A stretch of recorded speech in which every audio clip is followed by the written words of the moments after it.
ओम नमो भगवते वासुदेवाय। आप सभी का दिन शुभ और मंगलमय हो। उम्मीद है आपने इससे पहले का अध्याय अवश्य सुना होगा, जिसमें आपने जाना था कि जब मेधावी मुनि की मृत्यु हो गई तब उनकी कन्या अत्यंत शोक करने लगी थी। उसका हृदय दुख से भर गया था और वह अपने जीवन को लेकर बहुत व्याकुल हो उठी थी।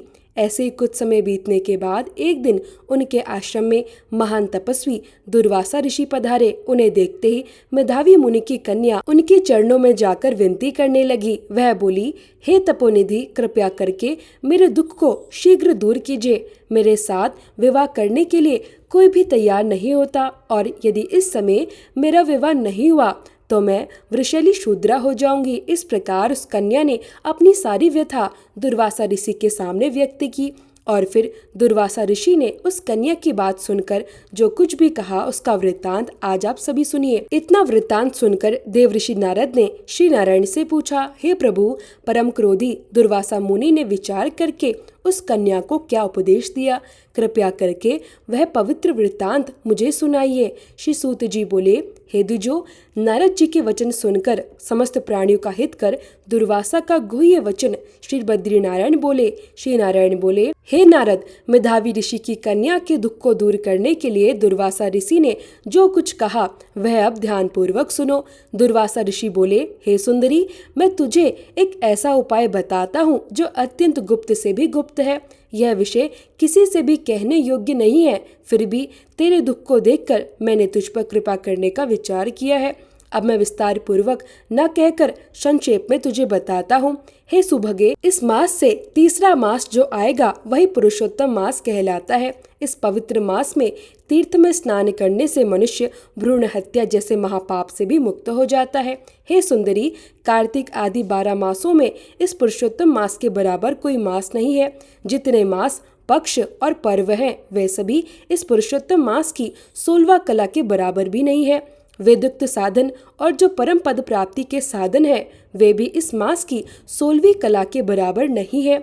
12,000 वर्षों तक गंगा जी में स्नान करने से जो पुण्य प्राप्त होता है और सिंहस्थ गुरु में गोदावरी पर एक बार स्नान करने से जो फल मिलता है, हे सुंदरी, वही फल पुरुषोत्तम मास में किसी भी तीर्थ पर केवल एक बार श्रद्धा से स्नान करने मात्र से प्राप्त हो जाता है।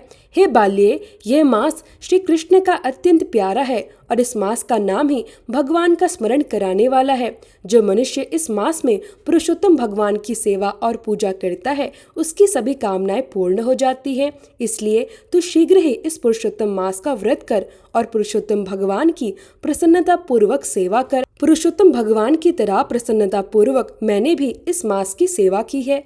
एक बार क्रोध में आकर मैंने राजा अम्बरीश को भस्म करने के लिए एक भयंकर कृत्या उत्पन्न की थी, लेकिन उसी समय भगवान श्री हरि ने जलता हुआ सुदर्शन चक्र मुझे ही भस्म करने के लिए मेरी ओर भेज दिया। लेकिन पुरुषोत्तम मास के प्रभाव से ही वह चक्र शांत हो गया और मुझे छोड़कर वापस चला गया। हे सुंदरी, वह सुदर्शन चक्र तीनों लोकों को भस्म करने की शक्ति रखता था। जब वह मेरे पीछे पड़ा तब मेरे पास आकर खाली चले गया, तब मुझे बड़ा विस्मय हुआ। इसलिए हे सुभगे, तू भी श्रद्धा और भक्ति के साथ श्री पुरुषोत्तम मास का व्रत अवश्य कर। इस प्रकार दुर्वासा ऋषि ने मेधावी मुनि की कन्या को समझाया और फिर कुछ क्षण शांत होकर विराम लिया। तब श्री कृष्ण बोले, हे राजन, दुर्वासा ऋषि के वचन सुनकर भावों की प्रबलता के कारण असूया से प्रेरित वह कन्या मूर्खतावश वह दुर्वासा जी से इस प्रकार कहने लगी। वह कन्या बोली, हे ब्राह्मण, हे मुने, आपने जो कुछ कहा वह मुझे बिल्कुल भी पसंद नहीं आया। माघ आदि मास कैसे भी कुछ फल देने वाले नहीं है। कार्तिक मास कम है क्या जो आप उसकी तुलना कर रहे हैं? क्या वैशाख मास इच्छित कामना को पूर्ण नहीं करता? क्या सदाशिव जी से लेकर सभी देवता सेवा करने पर फल नहीं देते? क्या इस पृथ्वी पर प्रत्यक्ष देव, सूर्य भगवान और जगत जननी देवी सब प्रकार की कामनाएं देने वाले नहीं हैं? क्या श्री गणेश जी अपने भक्तों की सभी इच्छाएं पूर्ण नहीं करते? व्यातिपात आदि युगों को और सभी देवताओं को छोड़कर आप केवल पुरुषोत्तम मास की प्रशंसा कर रहे हैं। क्या आपको तनिक भी लज्जा नहीं आई? और हे मुनिवर, यह मास तो सबके द्वारा निंदित और मलिन माना जाता है। हे मुनि, इस रवि की संक्रांति से रहित मास को आप भला श्रेष्ठ कैसे कह सकते हैं? सभी दुखों को छोड़ने वाले परम श्री हरि को मैं जानती हूँ। हे देव, श्री हरि का चिंतन करती मैं जानकी पति श्री राम और पार्वती पति भगवान शंकर जी के अतिरिक्त किसी और को नहीं देखती। हे विपेंद्र, अनेक कोई भी देवता ऐसा नहीं है जो मेरे इस दुख को दूर करे। इसलिए हे मुने, इन फलदाताओं को छोड़कर भला आप कैसे इस मलमास की स्तुति कर रहे हैं? इस प्रकार जब उस ब्राह्मण कन्या ने दुर्वासा ऋषि से ऐसा कहा, तब महाक्रोधी दुर्वासा मुनि का शरीर क्रोध से एकदम प्रज्वलित हो उठा। उनकी आंखें क्रोध से लाल हो गई, लेकिन इतना क्रोध आने पर भी उन्होंने कृपया करके उस मुनि कन्या को श्राप नहीं दिया। वह मन ही मन सोचने लगे, यह कन्या अभी मूर्ख है, यह अपने हित को नहीं जानती, इसकी बुद्धि अभी पूर्ण रूप से विकसित नहीं हुई है। जब विद्वान पुरुष भी पुरुषोत्तम मास के वास्तविक महत्व को नहीं समझ पाते, तब अल्प बुद्धि वाले लोग और विशेष रूप से कुमारियां भला इसे कैसे जान सकती हैं? ये कुमारी कन्या माता पिता से रहित दुखा अग्नि से जलती हुई है, अतः अति उग्र मेरे श्राप को भला कैसे सहन कर सकती है? इस प्रकार विचार करके दुर्वासा जी ने अपने भीतर उठे हुए प्रचंड क्रोध को शांत किया। फिर शांत होकर दुर्वासा मुनि उस अत्यंत अविवेकी कन्या से बोले, हे मित्र पुत्री, तुझ पर मुझे तनिक भी क्रोध नहीं है, लेकिन हे निर्भाग्यवती, जो तेरे मन में आए वैसा ही कर। हे बाल्ये, तेरे भविष्य के विषय में मैं तुझसे कुछ कहता हूँ, ध्यान से सुन।